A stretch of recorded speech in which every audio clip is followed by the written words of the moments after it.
Donc, rebonjour. J'ai pas pris encore. Il y en avait un bout. Excusez.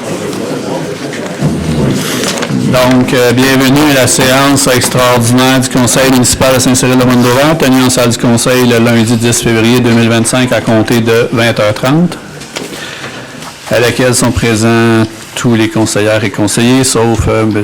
Masson, absent, Mme Louise la présente. Donc, ouverture de la séance. M. Lavigne, vous proposez? Oui, je propose, oui. Un secondaire. Secondé. Madame Gentès, seconde. La séance est ouverte à 20h35. Donc, bienvenue à tous et à toutes au plan triennal d'immobilisation pour les années 2025, 2026 et 2027. Vous avez tous reçu 2 copies.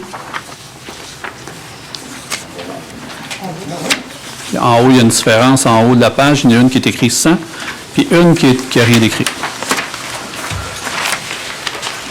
Donc, nous allons procéder au plan triennal d'immobilisation. 3. L'ordre du jour, quelqu'un peut le proposer? Je propose. Monsieur Jacques? Un secondaire? Oui, je vais seconder. Madame Gentès? Adopté à l'unanimité comme ordre du jour. 4.1, adoption du plan triennal des immobilisations 2025, 2026 et 2027. Donc, dans le plan triennal d'immobilisation 2025, 2026 et 2027, c'est correct? Oui. Je vais juste attendre que monsieur s'assoie. On lit juste ça.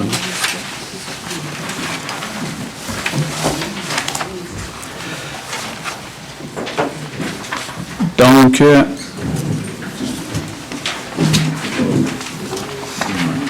j'attendais que monsieur soit prêt. Si on regarde dans les catégories en haut à gauche, je vais les descendre par secteur. Souvent, on fait une rencontre avec les directeurs de chaque service. L'administration, sécurité incendie, travaux publics et loisirs. Chacun va nous énumérer leurs besoins qu'ils pensent avoir dans les 3 prochaines années.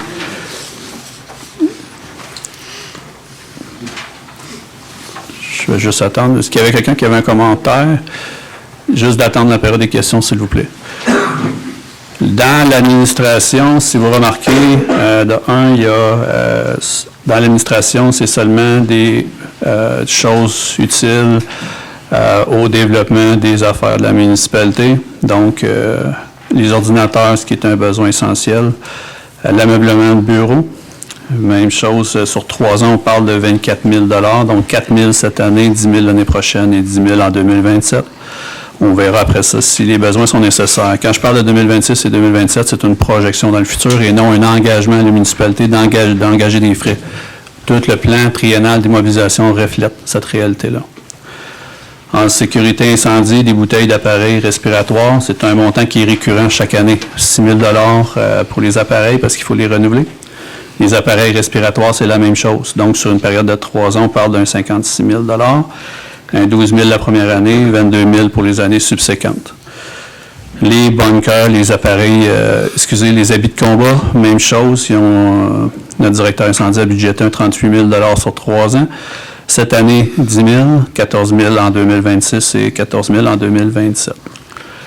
En travaux publics, souvent le poste qui est le plus demandant en équipement. Pour l'année 2025, on va parler d'un tracteur multi-utilité de 40 000 $.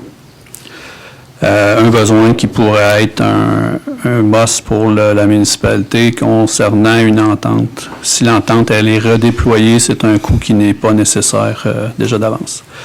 Pour la chargeuse sur roue avec équipement de déneigement, je vais faire une parenthèse pour un article, un avis de publication dans l'Express.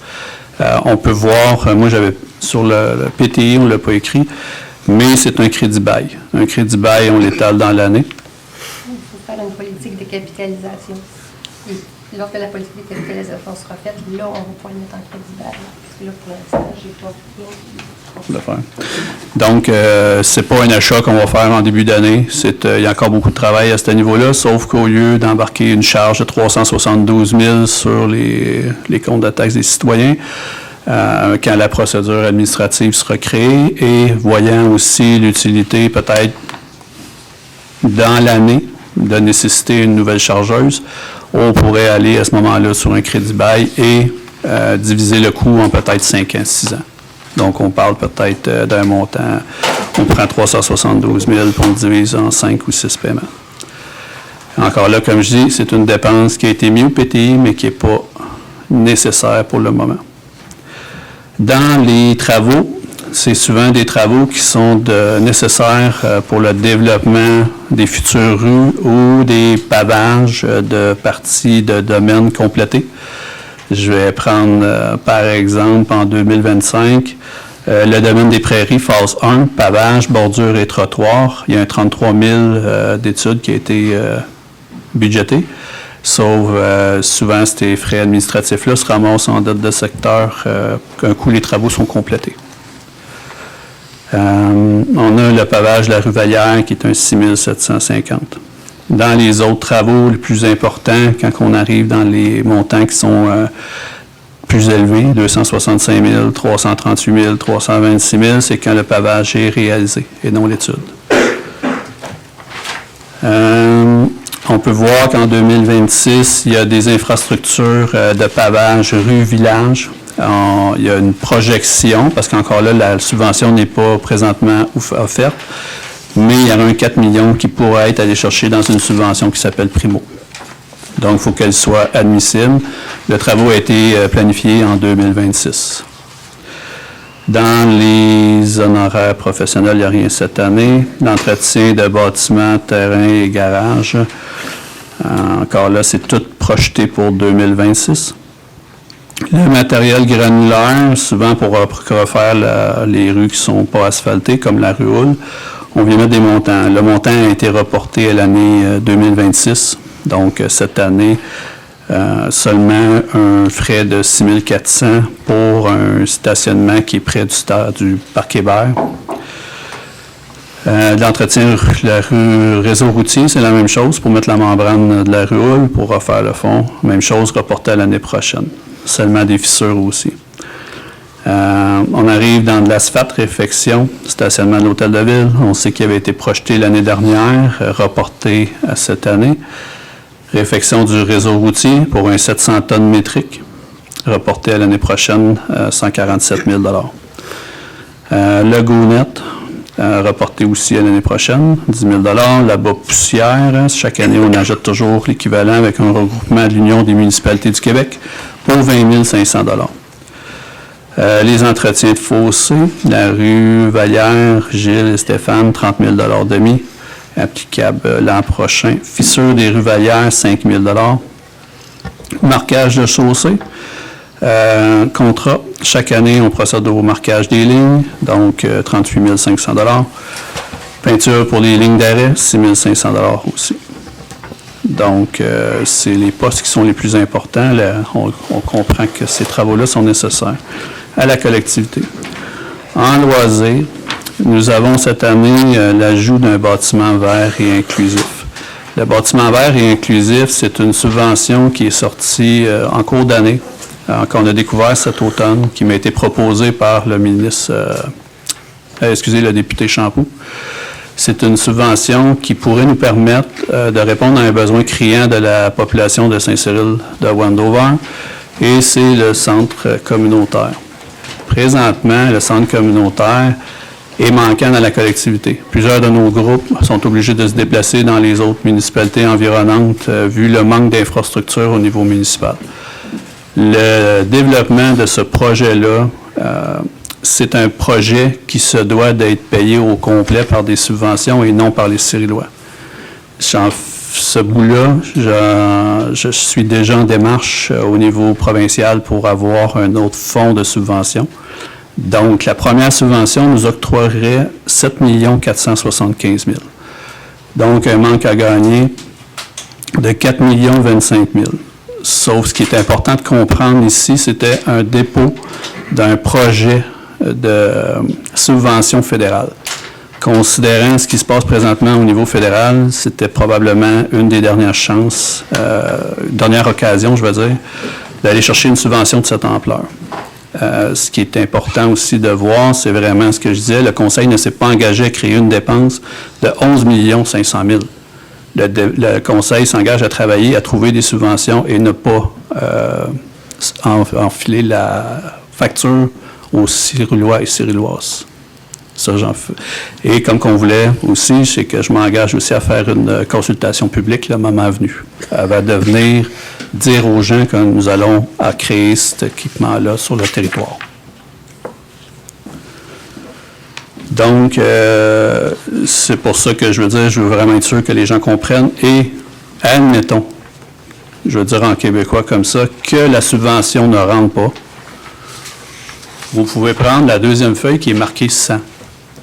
Fait que vous voyez, si vous allez en bas, il n'y a plus de bâtiment vert et inclusif demain matin à Saint-Cyril.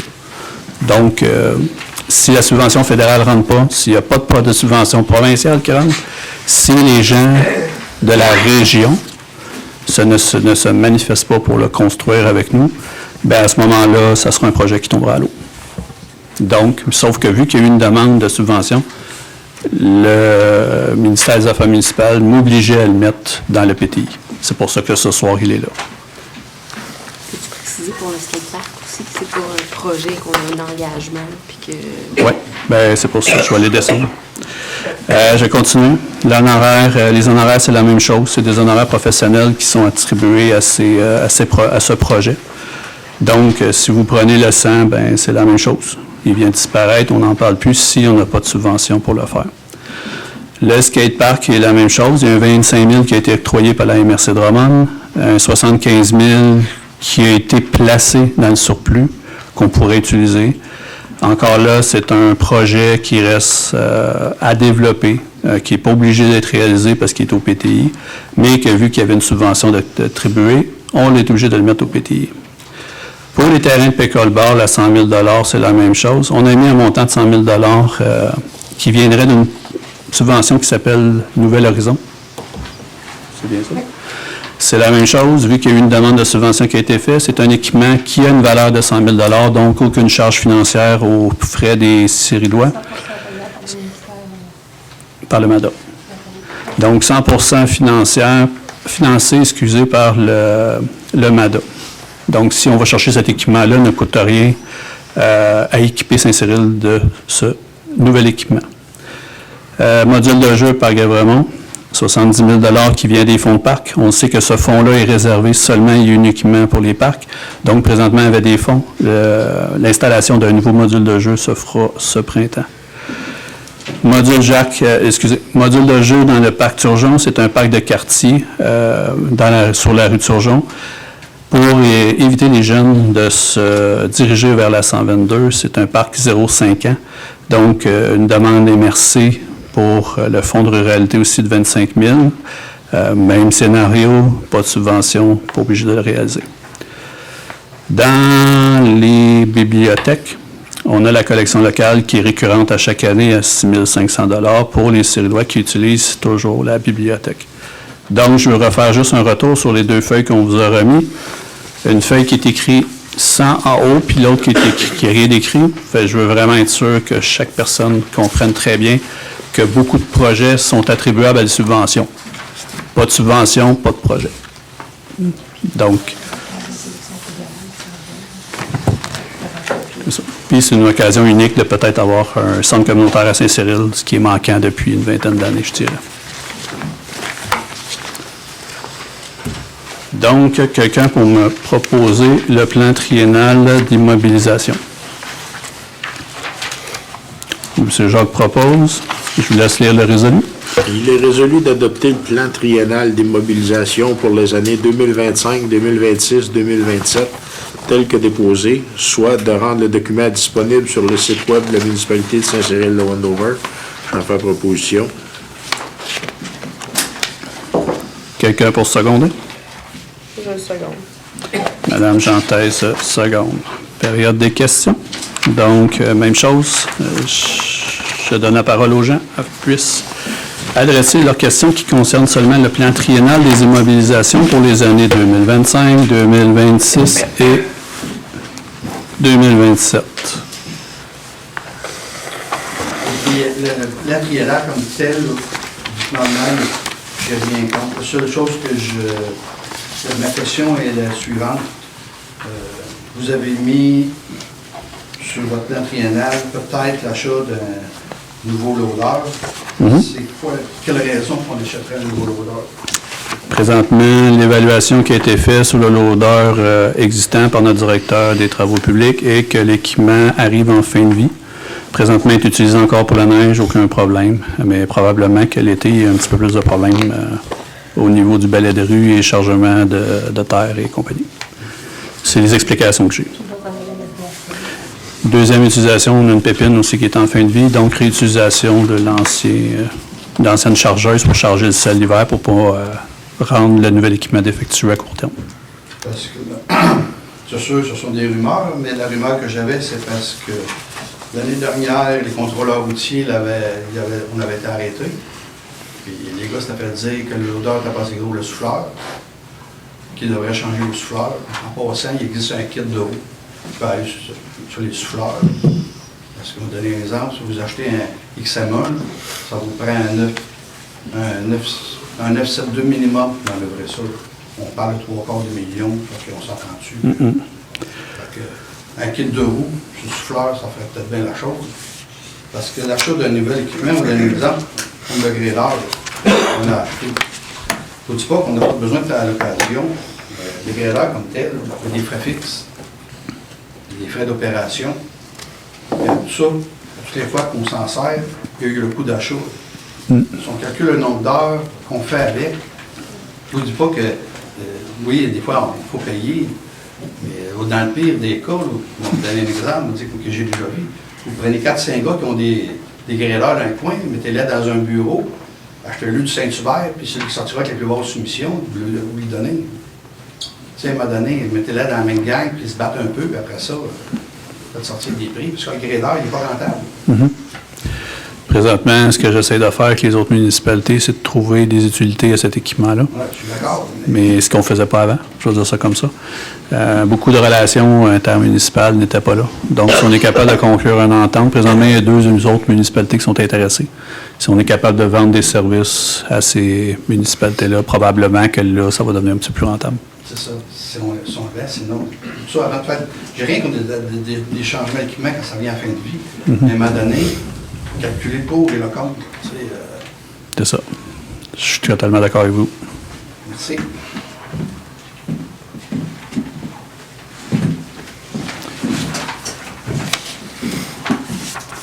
Jacinthe Rémy, juste par rapport à ce que vous venez de dire, là, je sais qu'on est sur le plan triennal, mais parce que j'ai vu ça dernièrement, puis je trouvais que c'était pertinent, un programme intermunicipal de partage d'inventaire qui s'appelle Partalink. Je ne sais pas si on fait partie de ça ou si... Présentement, non, parce qu'on est en train d'évaluer avec les autres municipalités le fonctionnement déjà d'un. Ce qui arrive souvent dans les autres municipalités, par les histoires entendues, ça reste à vérifier, comme je dis. Souvent, on prête l'équipement, mais on ne prête pas l'opérateur qui va avec. Donc, je vous laisse imaginer ce qui arrive avec l'équipement quand il revient. Centre de location, c'est l'histoire des centres de location. On est à la même place. On peut s'en raconter.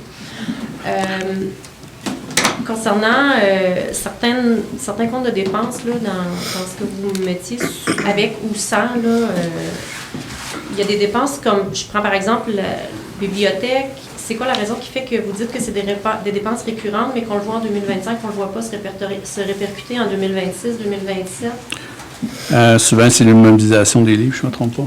On vient immobiliser la collection de 6500, ce qui n'est pas présentement à 2026-2027, tout dépendant des besoins qui arrivent en cours de temps. C'est-à-dire qu'il n'y a rien de prévu pour 2025-2026 pour la bibliothèque, dans le fond? Tout a été mis en 2025? C'est ça que je comprends? Présentement, on immobilise seulement les livres de 2025. On travaille sur 2025, mais que dans le futur, on peut remettre, comme j'ai dit, c'est un plan qui est travaillable d'une année à l'autre. Mais pour le moment, on a mis ce montant-là disponible pour cette année. Mais il reste que l'année prochaine, les gens pourraient mettre au PTI les dépenses admissibles pour 2026 et continuer 27-28, tout dépendant des orientations de l'utilisation. Puis au niveau des parcs, vous me parliez des subventions, mais ce que je comprends, c'est qu'on a 25 000 de subventions pour 2 parcs, mais on a 175 000 de frais de la poche de la ville. Oui, c'est le côté qui est plate de ce fonds de ruralité-là, c'est 25 000. C'est attribuable dans toutes les municipalités de la MRC de Drummond. Ils vont essayer d'aller favoriser. Il y a des subventions qui existent qui sont de plus haute montant, mais il faut créer une collaboration avec les autres municipalités. L'emplacement de Saint-Cyril ne favorise pas le développement d'équipements communs. Je vais dire ça comme ça. Fait que c'est plus dur d'aller chercher des montants qui sont plus élevés. C'est 25 000. Souvent, ce qu'on peut essayer de faire quand on va moduler, exemple, un 25 000 sur un skatepark qu'on sait qu'il ne coûtera pas de 50 000, je vais dire ça comme ça. Ce qui est intéressant, des fois, c'est les gens de la collectivité qui veulent participer au projet. On peut faire des ententes avec X personnes qui veulent s'afficher dans le parc ou faire des projets communs. Donc, à ce moment-là, qui ne coûterait pas 75 000 à la collectivité. Parce qu'on ne vient pas de mettre comme plusieurs centaines de milliers de dollars dans le parc Guy-Bremont déjà. Là, présentement, on a mis 2 surfaces de deck hockey. Donc, mais de continuer à bonifier l'offre, parce qu'au départ, il ne faut pas oublier qu'il y avait faut pas oublier à la base qu'il y avait un projet de parc qui a explosé en raison des COVID et compagnies, que le conseil a mis de côté, mais qu'on peut continuer à développer avec des subventions. Donc, avec des partenariats, possiblement que ce serait plus facile à développer à ce moment-là. Okay. Puis, votre bâtiment de centre communautaire là, à 11 500 000, les frais qu'on voit là, de 910 000, c'est pas imputable à des subventions où en fait il n'y a qu'une partie qui est subventionnable, là, la moitié. Pour celle-là, vous allez être étonné de vous dire qu'ils sont totalement dans la subvention. C'est pour ça que tous les plans de vie, l'étude environnementale, tout ce que vous voulez est compris dans ce montant-là. C'est pour mais ça que 11 500 000, vous avez combien de pieds carrés là-dedans? Ça fait... on a enlevé le plan. Hein? Ça doit être gros, là. Dedans, vous l'avez... Non, mais il n'y a pas le... Mais la photo, c'est la photo. Juste la photo. J'ai passé avec moi, peut-être que tu vas aller voir dans les autres... Si vous regardez, je vais vous le décrire, vous allez pouvoir imaginer un petit peu la superficie du bâtiment. C'est un bâtiment qui vient s'annexer en façade d'aréna, qui fait un U, qui englobe complètement le devant de l'aréna. Donc, d'un côté, on a un gymnase double, il y a un restaurant dedans, il y a des salles de locatifs. À droite, comme je disais tantôt, il faut desservir nos groupes communautaires, donc les fermières qui montent présentement un escalier d'acier en haut de l'aréna à moins 30, je vais dire ça comme ça. Très problématique. Nos gens de la FADOC qui descendent dans un sous-sol d'école, que je crois que leur place n'est pas là, c'est plus dans un centre communautaire. Eux auraient des salles attitrées, donc plus facile pour les activités, plus facile de se développer. Les salles locatives, on a aussi des vestiaires qui viennent desservir le deck hockey pour que les gens peuvent se laver après avoir participé à des activités de sport dans le parc, mais qui sont aussi attitrés pour le gymnase. On a aussi les Chevilles-Colomb qui récupéraient leur salle complète à ce moment-là. Selon leur demande, c'est ce qu'ils m'avaient demandé à la base, donc on l'a inclus comme ça dans le projet. Mais on est comme 5000 personnes qui habitent ici, là, c'est bien ça? Oui. Si vous regardez les autres environnantes qui ont un centre communautaire, sont même moins populeuses. Peut-être que le projet est d'envergure, mais modifiable. Comme j'ai dit, je m'engageais à une consultation publique à ce moment-là, mais probablement que le montant va changer, la subvention va changer, tout va changer. Donc, c'est les besoins. Nous, on a pris les besoins tels quels de chaque groupe. Pour aller chercher une subvention, on a greffé ça ensemble. Est-ce qu'il y a besoin d'être aussi gros? Est-ce qu'il y a besoin de tout avoir ça? Non, c'est ça. Je ne dis pas que ce n'est pas un beau projet. C'est un beau projet, mais il faut quand même garder en tête l'ampleur du projet versus la grosseur du site. Besoin. Je vais faire un parallèle aussi dans une gestion efficiente de la municipalité. Le but de le greffer à l'aréna était d'avoir une administration et non d'avoir 2 administrations et 2 équipes. Le but administratif, c'était de sauver des sous. Je comprends. C'est toujours ça le but. Oui, je sais. Ça fait plaisir. C'est pas vraiment une question, mais toi, si vous permettez. Je ne régénérerai pas, là, mais je ne sais pas si c'est encore pareil, mais dans mon temps, il y avait un montant obligatoire, je pense, pour les budgets, c'est encore de même. Montant minimum. Toi, qu'on a un promoteur, d'un exemple, il doit Mettons, il y a 10 000 pieds carrés, il doit prendre 10 de son 10 000 pieds carrés, faire un parc. Oui, ça, c'est ce que je disais tantôt. En haut, on voit le FDR. Excusez, non, je vois mal, je suis fatigué. C'est le fonds de parc, excusez-moi. Ouais, c'est ça, il y a un mot. Ouais. C'est encore pareil. Fait que c'est encore pareil, c'est 10 au niveau du lotissement. Bon, c'est bon, ça en doute. C'est hein? Non, pas si vieux que ça, fin de compte, c'est encore à mettre.